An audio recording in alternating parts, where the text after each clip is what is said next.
नमस्कार दोस्तों, कलयुग के चमत्कार संतों की वाणी में आप सबका स्वागत है। दोस्तों, हमारे इस समय चैनल पर चल रहा है श्रीमद् भगवत गीता के अध्यायों की कथा और उनका महात्म्य। अभी तक हमने चौथे अध्याय के बारे तक सुना।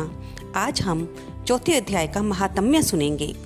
महात्म्य यानी इस पाठ से किसी की क्या गति होती है, किसी को क्या लाभ मिलता है, ये हमें सभी परमात्मा की कथाओं को सुनने से ही पता चलता है और इनमें हमारी श्रद्धा बढ़ती है।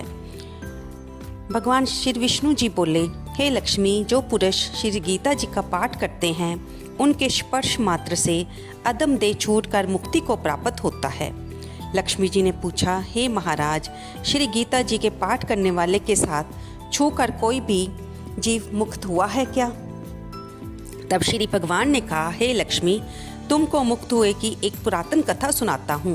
भागीरथी गंगा जी के तट पर श्री काशी जी नगर है। वहाँ एक वैष्णव श्री गीता जी के चौथे अध्याय का पाठ किया करता था। एक दिन वह साधु वन में गया। वहाँ बेरियों के 2 वृक्ष थे, उनकी बड़ी छाया थी। वह साधु वहाँ बैठ गया और बैठते ही उसको निद्रा आ गई। एक बेरी से उनके पाँव लगे और दूसरे के साथ सिर लग गया। वह दोनों बेरियां आपस में कांप कर पृथ्वी पर गिर पड़ी। पत्ते उनके सूख गए। परमेश्वर की इच्छा से ये दोनों बेरियां ब्राह्मण के घर जाकर पुत्रियां हुई। हे लक्ष्मी, बड़े उग्र पुण्यों के करने से मनुष्य देह मिलती है। फिर ब्राह्मण के घर जन्म लेकर उन दोनों लड़कियों ने तपस्या करनी आरंभ की। जब वे दोनों बड़ी हुई तब उनके माता पिता ने कहा, हे पुत्रियों, हम तुम्हारा विवाह करते हैं। तब उन दोनों ने अपने माता पिता से कहा कि हम विवाह नहीं कराती। इनको अपने पिछले जन्म की खबर थी। वह जाति में सुंदर जन्मी थी। उन्होंने कहा कि हमारे मन में एक कामना है, परमेश्वर वह पूर्ण करे। उनके मन में यही था कि वह साधु जिसके स्पर्श करने से हमारी अदम देह छूट कर ये देह मिली है, वह मिल जाए तो बहुत भला है। इतना विचार कर दोनों लड़कियों ने माता पिता से तीर्थ यात्रा करने की आज्ञा मांगी। तब माता पिता ने दोनों पुत्रियों को आज्ञा दे दी। तब उनकी दोनों कन्याएं माता पिता की चरण वंदना करके गमन किया। तीर्थ यात्रा करती बनारस पहुंची। वहीं जाकर देखा कि वह तपस्वी बैठा है जिनकी कृपा से वह बेरी की देह से छूटी थी।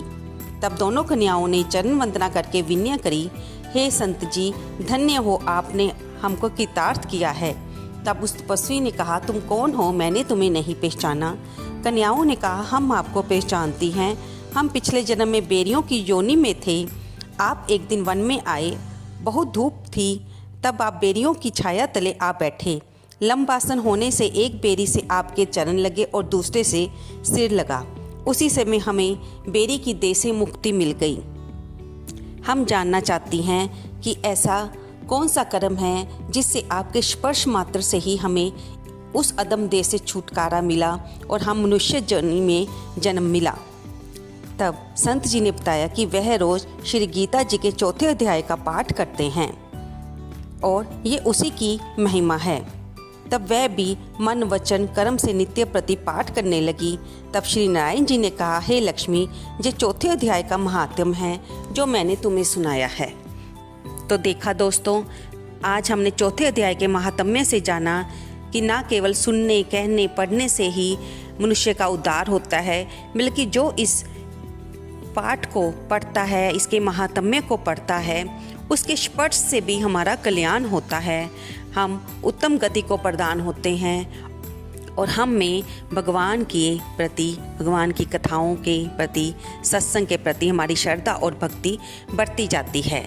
आपको ये वीडियो कैसी लगी? कृपया इसे लाइक करें, शेयर करें और सब्सक्राइब करना तो बिल्कुल ना भूलें।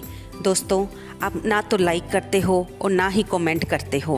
आपके एक लाइक और कमेंट करने से हमारा इंस्पिरेशन बढ़ती है और हमें हमारी गलतियों का भी पता चलता है। आप क्या सुनना चाहते हैं, कृपया कमेंट में ये भी बताइए। इस कथा को कहते सुनते हुंकारा भरने वालों का भगवान कल्याण करें। धन्यवाद दोस्तों।